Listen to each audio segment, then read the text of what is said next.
se você não tem experiências personais com Jesus, nada lhe vai sustentar aí na fé.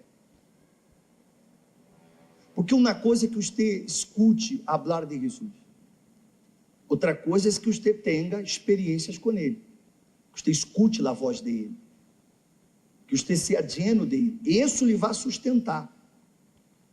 Que é o que sustenta uma pessoa para não pecar, por exemplo? Experiência que ela teve com Jesus. Ela tem temor. Quando a pessoa ela não tem temor, é porque ela não teve experiências com Jesus. Então, se ela não teme, então se o pecado se hace, como você disse aqui, não, se me hace fácil. Se hace fácil. Mas quando você tem experiências com Jesus, isso são marcas que você leva. Marcas. E você pode passar por o que seja. Você pode enfrentar qualquer situação. Você pode passar por qualquer tipo de tentação. Você não vai cair. Porque você tem uma marca. Por exemplo, se você tem uma cicatriz em seu corpo, quem tem cicatrizes? Tem cicatriz? Onde? No braço? Você se acorda por que sucedeu isso? Se acorda? Só isso que eu quero saber. Quem mais tem cicatriz? Onde? Você se acorda por quê? Quanto tempo há? 20 anos. Você está hoje se acorda. Quem mais tem cicatriz? Onde? Aí? Está aí? Bueno, você se acorda, não se acorda? Quanto tempo há? Aí. Quem mais? Aqui? Quando tinha... E se acorda? Não nem vou perguntar quantos anos atrás. Por quê? Porque essas marcas me recordam o que aconteceu. Eu tenho cicatrizes em meu corpo que eu me acordo perfeitamente como sucederam. E cicatrizes que eu tenho quando eu tinha 8 anos de idade, 10 anos de idade. Ou seja, eu tenho uma cicatriz na cabeça de que eu era ninho. Era, não sei, 4 anos. Mas eu golpeei a cabeça contra um canho e se me rompeu. Eu tenho uma cicatriz aqui em la mão, caso de eu perdi esse dedo. Que eu estava comendo canha e eu estava com uma faca muito... E o dedo quedou colgado. E eu tinha 8 anos, 7 anos, que eu era tremendo. Mas eu me acordo, porque são cicatrizes, são marcas. Quando você tem experiências com Jesus, essas experiências são marcas. São marcas que Ele lhe deixa. Eu me acordo do chamado que Ele me hizo. Eu me acordo de situações que eu vivi, que Ele falou comigo. E eu não era pastor, não era o bispo, não era nada. Eu era membro da igreja. Mas são marcas. Essas marcas de Jesus me hacen desviar-me do mal, porque eu conheci Jesus. Mas quando a pessoa não conhece Jesus, de pronto ela conhece a igreja.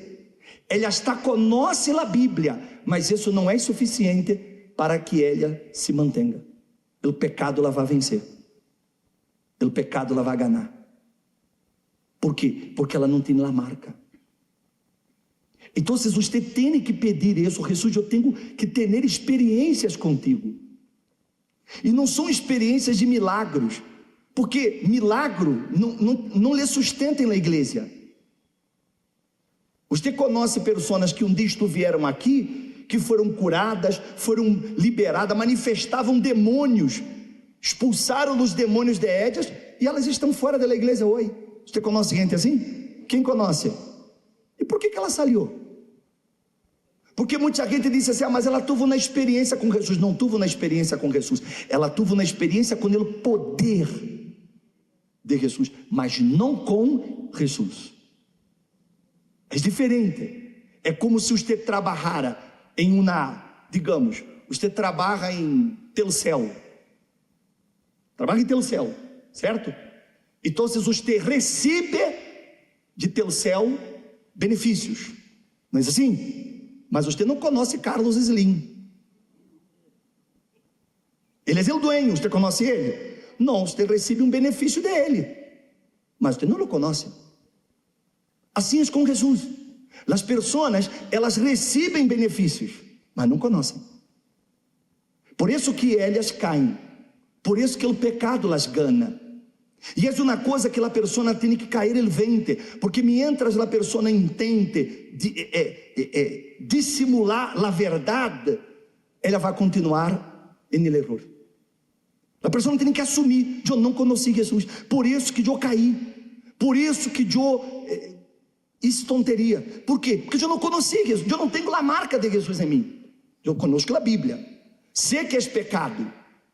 Eu sei que é pecado mentir, sei que é pecado roubar, sei que é pecado adulterar, sei que é pecado prostituir-me, sei que é pecado levantar falso testemunho. Eu sei que isso é pecado, não sabemos? Sin embargo, a pessoa não lo hace. Ela sabe, mas lo hace. Mas por quê? Porque ela não conheceu, ela não tem marcas. Porque toda vez que eu miro para essa marca, eu me acordo. Tanto que eu não como mais lacanha, porque eu quase perdi o dedo. Eu só como se alguém me la corta, porque eu mesmo não la corto. Porque essa experiência me hace recordar, eu não posso. Assim é a experiência com Jesus. Quando você realmente tem uma experiência com Jesus, de conhecer Jesus, de haver escutado sua voz, de haver tenido um encontro com Ele, toda vez que você mira, não, eu não posso fazer isso. Eu não posso, porque aquela marca lhe mostra: eu não posso. É isso que nos sustenta. Não é que somos super-homens. Meus companheiros, pastores, não somos super-homens, mas todos tuvimos uma experiência. Essa experiência é o que nos hace dar um passo atrás para o pecado. É o que nos desvia do mal. É que não nos deixa ir por um caminho errado, por causa dessa experiência. Porque esse encontro com Jesus coloca em nós outros essa marca. Amém, gente? Você sabe que a Bíblia diz que no final habrá a marca de la bestia. Correto? Sim ou não? Nós outros já temos a marca de Jesus. Todos aqueles que foram sediados por Ele, Espírito Santo, têm a marca de Jesus. Não vão cair. Eles não vão cair, porque eles têm a marca. E essa marca dá um passo para trás. A tentação pode ser lá mais, não vai cair. Não cai, por causa da marca.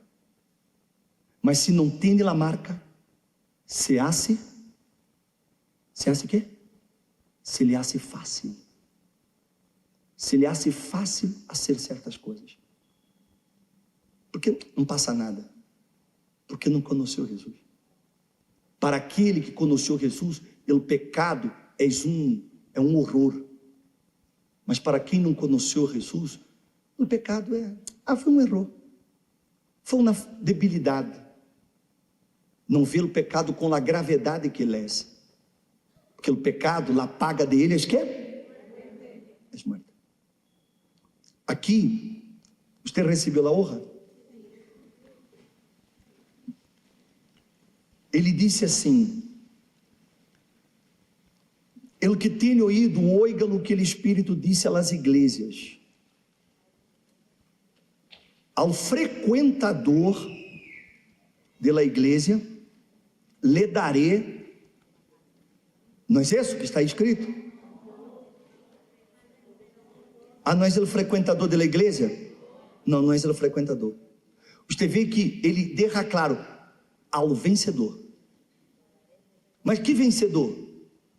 Não é quem vence conquistando, ganhando dinheiro, venceu o câncer, venceu uma enfermidade, venceu um problema familiar, venceu a depressão. Não é esse vencedor.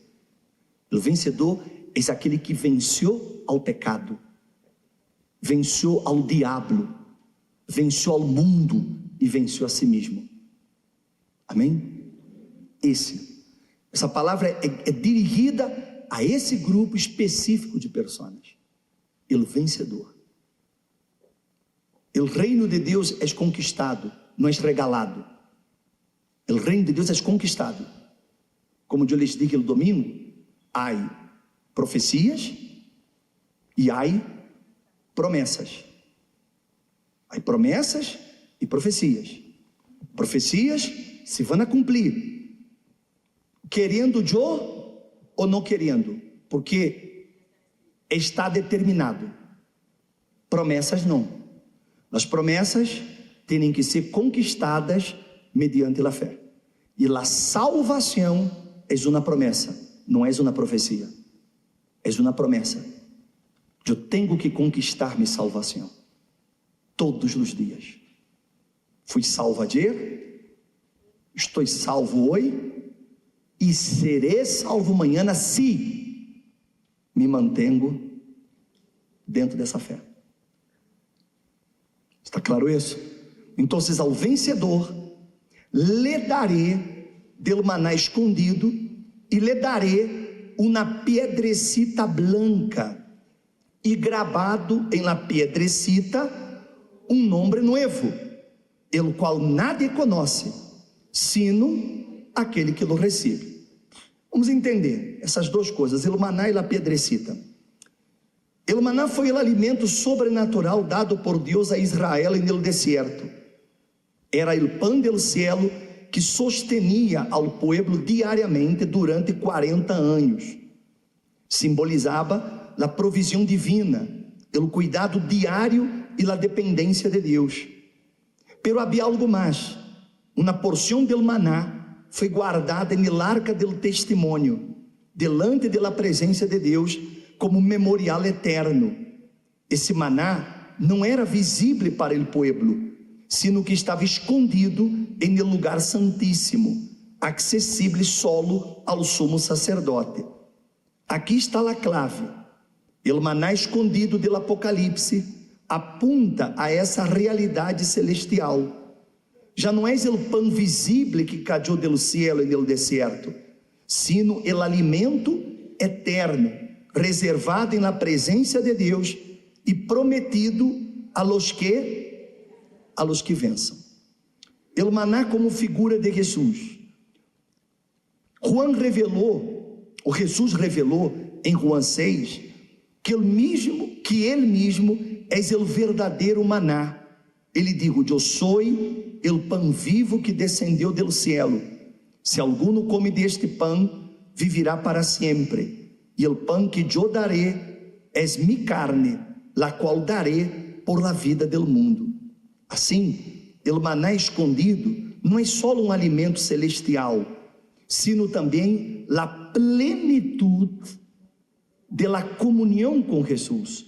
É a experiência eterna de ser alimentado por Ele em sua totalidade, sem limitações humanas. Mientras en el deserto el maná sustentava a vida terrenal, el maná escondido é a plenitude de Jesus sustentando para a vida eterna. É a revelação completa do Senhor, guardada para os que vençam e será desfrutada em sua presença. Então, esse maná escondido é essa plenitude de que eu conosca a Jesus tal como Ele é. Essa plenitude. Eu conosco a Jesus não por ideologias. Eu conosco a Jesus como Ele é, quem Ele é. É esse maná que Ele me dá, que me alimenta, que me sustenta. Como já lhes dije, por que eu vou vencendo o pecado? Por causa desse maná, que me alimenta, que me mantém, que não me deixa desviar-me, porque eu estou alimentado dele, que também é a palavra. Essa palavra também é nosso maná. Jesus não digo, el pão nuestro de cada dia, dá-nos-lo hoje. Esse pão é a palavra, não é o pão solo de comer, não, é isso aqui. Todos os dias eu me alimento disso aqui, que me vá sustentando, que me vá fortalecendo. Amém, querido? Esse maná é o próprio Jesus em sua plenitude. O caráter escondido do maná. Esse detalhe é essencial. O maná dado a Israel era público, pero o maná prometido no Apocalipse é escondido. Isto significa que é uma experiência reservada, íntima, que não pode ser compartida com os que não vençam. É a porção especial que Jesus separou unicamente para os fieles. E na Bíblia, o escondido remite àquele que está guardado em el lugar santíssimo, inacessível à carne, pero revelado en el cielo. Não é algo terrenal, não é provisório, não é figura, sino a realidade espiritual plena. É Jesus como alimento eterno, conhecido de maneira personal e particular por quienes? Por os vencedores. Só os vencedores têm esse direito de comer desse maná escondido, de ter essa plenitude da presença de Deus em eles, essa presença que alimenta. Por isso que uma pessoa que se alimenta desse maná, ela não vai sofrer de depressão. Não pode uma pessoa que se diz de Deus sofrer de depressão. A pessoa que se diz de Deus, ela tem pensamentos suicidas. Que história é essa? É porque ela não comeu desse maná. Quando você come desse maná, você está saciado. Você está sempre saciado. Você não vai depender de conquistas para sentir-se feliz. Você é feliz porque você comeu do maná. Amém? Está claro isso? O uso histórico das pedras blancas no mundo romano, porque ele disse que daria uma pedrecita branca, não? Então, eu estava comentando com os pastores, que é uma coisa interessante, porque há muitas coisas que você lê na Bíblia que você não entende. Mas por quê? Porque não são coisas de nosso vocabulário de hoje. São coisas que só quem vivia e naqueles dias conseguia entender facilmente. Por exemplo, há coisas que os mais antigos aqui em México dizem, que para eles é muito claro do que se está dizendo. São ditos, são coisas que se habla, que lá, quando decimos, se me cayó el 20. Ou seja, já sabemos o que significa, ou não? Isso não é verdade? Porque é claro para nós outros. Mas imagine-se daqui a 100 anos, será que esse vocabulário será usado? Não sei. Mas talvez daqui a 100 anos, quando alguém diga assim, e se me cayó el 20? Porque você vê que está em la língua hispana, em la língua espanhola, você vê que há coisas que se dizem em Argentina, que em México, que se habla aqui em México. E o que se diz aqui, hablar allá, não tem nenhum, porque não há esse linguagem. Então, quando Jesus usou esse linguagem de la piedrecita blanca, para eles era muito claro, como el maná, era muito claro para eles entender. Eles já entendiam o que significava aquilo. Não havia interpretação, porque era fácil, porque era o cotidiano de eles, o comum de eles, o que viviam em seu dia a dia. Por isso, vocês têm que ter essa Bíblia do bispo, porque aqui o bispo Macedo, ele explica coisas que se você ler, você não vai entender. Você lê, o que significa isso? Você não vai conseguir entender. Então, aqui o bispo Macedo, ele habla de situações que eram da época, para que você tenha o sentido de por que isso foi dito, porque eram coisas verbais da época. Me está compreendendo? Sim ou não? Eram costumes. Quando você, por exemplo, lê a parábola das 10 vírgenes, era uma costumbre da época. Então, quando Jesus falou que o noivo volveria depois, porque assim era a forma de matrimônio daquela época. Era assim, que o noivo só venia depois, já estava casado, mas só depois que ele venia buscar a noiva. Mas já estava casado.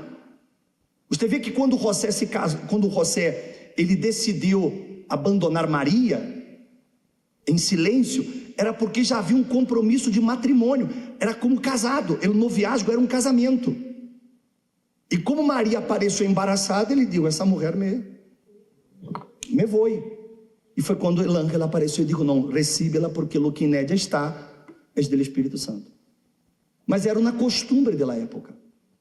Então, muitas coisas na Bíblia, você tem que, por isso essa Bíblia com as anotações do bispo, para que você aprenda.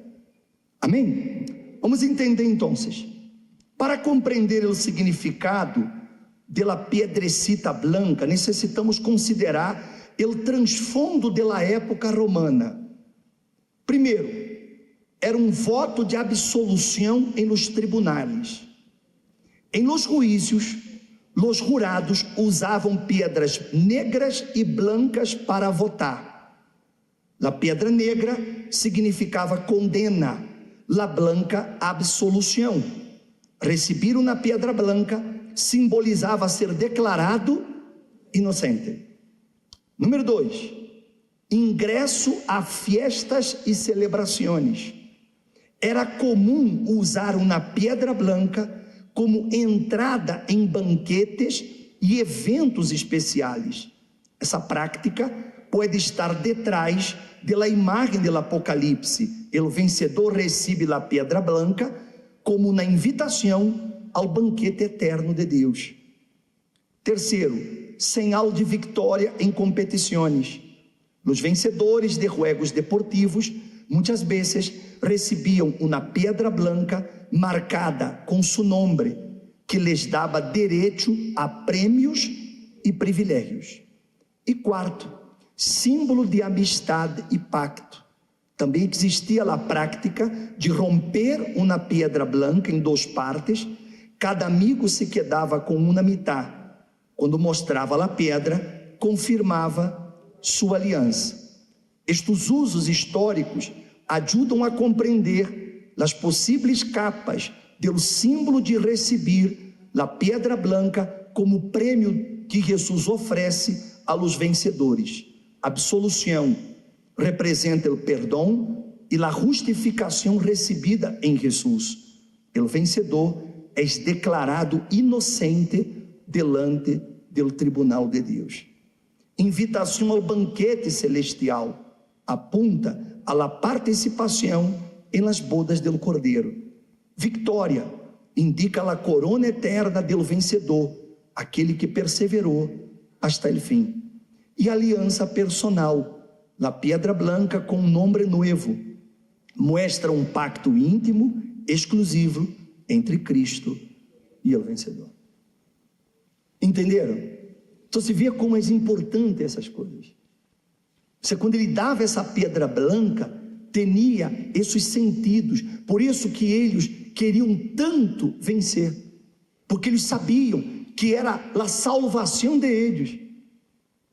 Era poder entrar no banquete celestial, era ser o vencedor. Você vê que hoje, quando os equipos de futebol, por exemplo, ganham um campeonato, então, no troféu se escreve o nome do campeão.